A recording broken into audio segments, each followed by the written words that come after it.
Welcome to Empowering Innovators, the series where we'll talk about innovation the startup way. Today I have with me Haran Sold, the leader of the Innovation Portfolio Division at Unit4. Welcome, Haran. Welcome, thank you.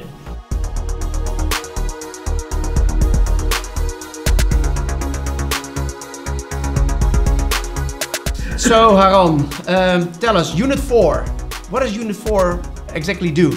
We are in the ERP business for the services industry. ERP? ERP, Enterprise Resource Planning. Enterprise Resource Planning. For the services industry. Yeah, and it's a SaaS solutions company, right? It's an old company. It's a company that started over 40 years ago. So we have SaaS solutions, but we have many customers that have been with us over all these years. So we're coming from the old on-premise to very advanced SaaS solutions. Yeah. And how has the consumer needs, or basically your needs of your clients, changed in the last 40 years? Must have been big changes, I guess. Well, I think that if you look specifically at the division I'm working in, it's the SME customers, the small and medium enterprises. I think the main change is that people don't want software anymore. They're not interested in software, they're not interested in owning software. The only thing that they want to do is run their business. And the way that we can help them is just facilitate them running the business better, faster, and the most effective way. And how has this changed? How do your solutions then changed? I think the solutions, to start with, become easier to use. So the interactivity between the users and the different systems that they use, or the solutions that they use, is simpler. The navigation paths are simpler. They become more mobile. You get chat possibilities to other user interfaces through voice, through messaging systems, through on their notebooks. So the interaction of the systems, and then the way that the functionality actually interacts with the users in a much more predictive way, more like a colleague than a tool. Right. And is it very incremental, this kind of innovation, or do you see also new business models occurring in the domains that Unit4 is active? Both. I think that in the move from software to SaaS, we had an option or the opportunity to go and also work through different business models. We've seen that business model innovation actually has higher returns and higher adoption in the market than pure technology innovation. And there we see that customers like this approach. They like what they see. They like the changes that they see, because again, these business models adapt to the way that they use and consume our solutions. Yeah. Can you give some examples of new business models that evolved over the last few years? Well, I think that if you just go where we came from a traditional, software sale. So you buy the license and then you pay maintenance fees.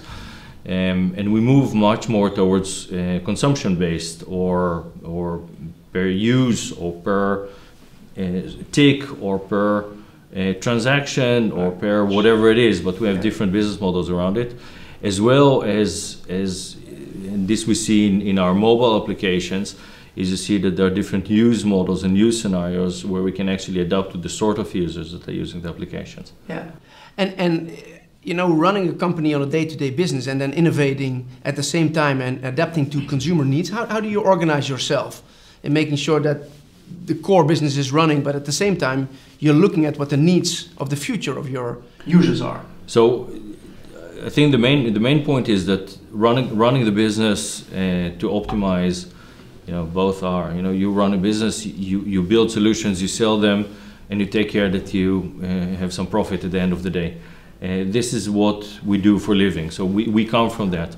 Innovation is basically our mechanism to adapt to the changes that happen very quickly in the market around us, both from a competitive landscape as well as with the different customer segments that we're dealing with. We see that their business models are changing. We see industries that are declining or disappearing or are pivoting, but it's a whole industry that goes through a transformation. Yeah. And we as a vendor have to adapt to this environment, and we use innovation in order to keep ourselves relevant in the market, because that's the most important part of our existence as a company, is stay relevant. Yeah. And do you organize then new innovations or new business models within the core? Do you do that separate from your core business? Or we do it both. Can you give some examples? So we're using the methodology, basically takes 3 different methodologies and brings them together. So it's design thinking, it is the lean startup methodology, and it's agile development methodologies and business methodologies. And what we do with it is that, for instance, one of the exercises we've done with you guys is take several teams and run them through finding business models. And we've seen that from the different teams that we put here, some of them were, let's say, Horizon 2, and some of them were Horizon 1 and a bit. And I think that this is roughly how we see it. I don't think that we have a lot of Horizon 3 sort of deep thinking, research, disruptive. No.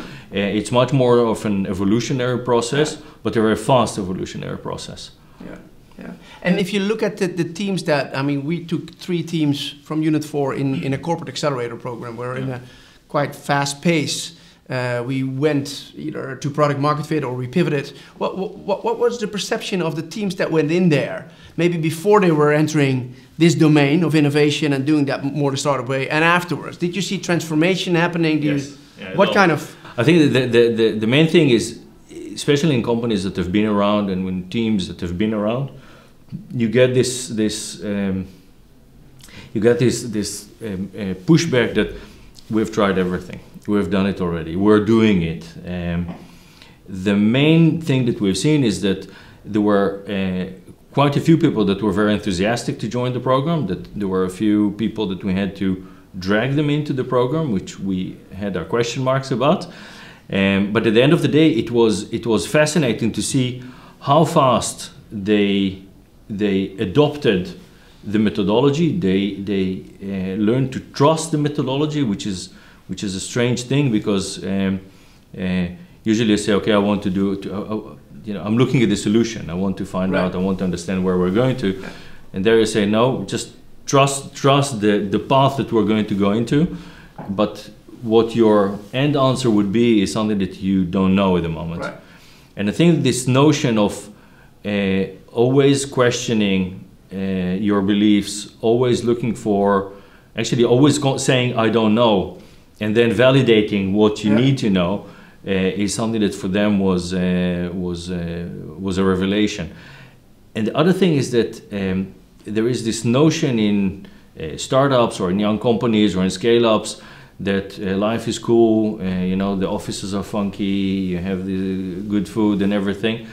They actually found out that it's real hard work, and it's harder work than what they were having back at the office, right? Which is also an interesting exercise. Yeah, how people deal with that. Yes. You obviously knew that because you've been an entrepreneur yourself, right? And eventually you gave your team the opportunity to experience being entrepreneurial in a large company. Yeah. How do you see that going forward? Do you see that entrepreneurship is becoming more and more of a potential career path for young people or even more adult people within large corporations? I think it's a must. I think that an organization needs to have, look, every large company is an execution machine in essence.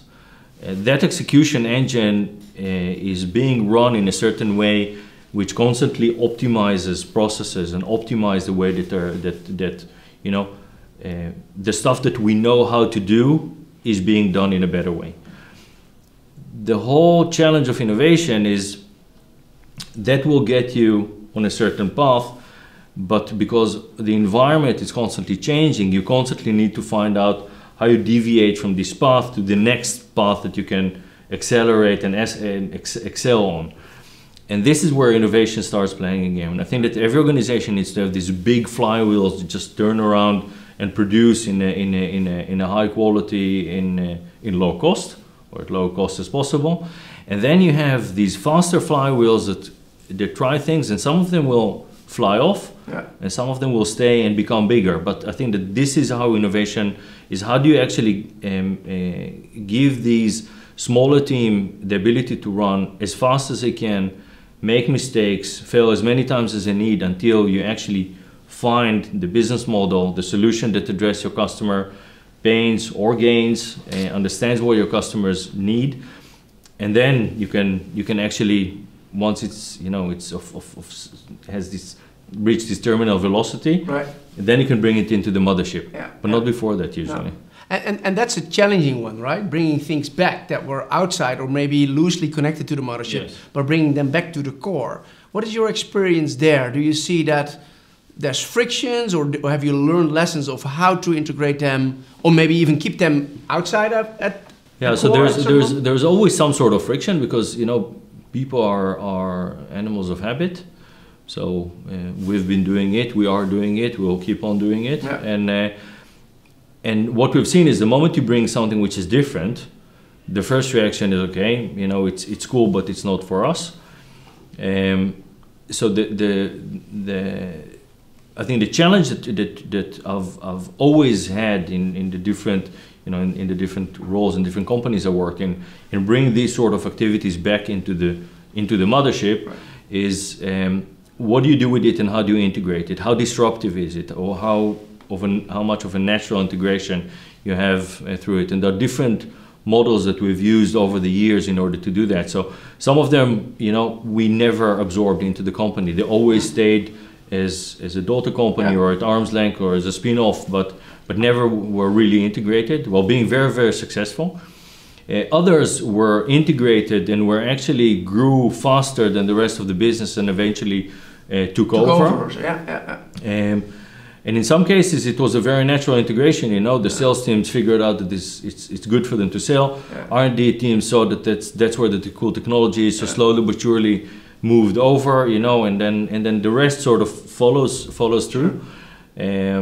So there is no single formula of how to make it happen. It really has to do with how relevant, how disruptive, and also how much executive involvement and commitment you have for making it work. Right. And that's something that's needed, right? Yes, always. Yeah.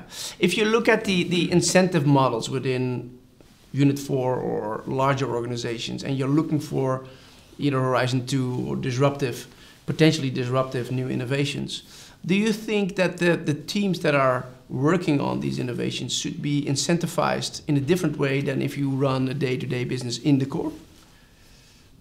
Yes. Look, most companies are looking backwards on their incentives. So it's looking at P&L results, looking at booking results, where sort of innovation accounting and this understanding what works and how do you create this machine where you really understand what's your unit of input versus unit of output, and what are all the leading indicators that will bring you there, that you always constantly have to validate. This is something that most companies don't have in place. At least not the companies I've worked for. And there you actually need to help the teams and put them on an incentive plan that allows them to work mostly on leading indicators, because lagging indicators are almost per definition bad. Right. So this is something you have to put in place. Yeah. So you basically need to define different metrics than you would use in a daily operation than you do in innovation, which we call innovation accounting. It's like, this dual core concept is a concept that what works on your execution engine will most probably not work on your innovation engine, and vice versa. We talked about happiness, we talked about life in general, achievements.